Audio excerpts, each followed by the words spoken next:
Alright, so here's what the rain garden is looking like now. The bees are still healthy, going about their bees' nests.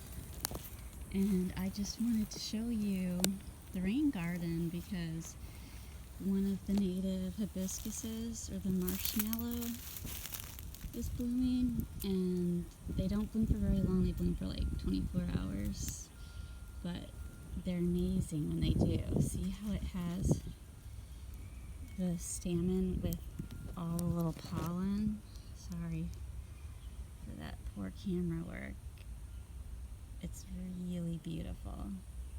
It's packed with vitamin C. It's good food for turtles and other creatures. And the root we used to use to make marshmallows. So a mallow is a type of plant, and a marsh mallow is a mallow plant that grows in the marsh.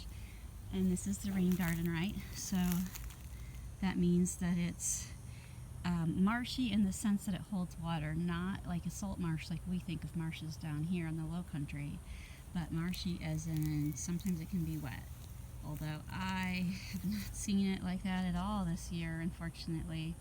I'm having to water it myself. And we have different kinds of marshmallows. So if you look at the leaf here, and then if you look at this leaf, totally different leaf. Serrated, single leaf. And this one is a palmate fan shape. But the flowers are extremely similar, and the seed pods are extremely similar. So here's the seed pods. And look at all those seeds. Ready for planting.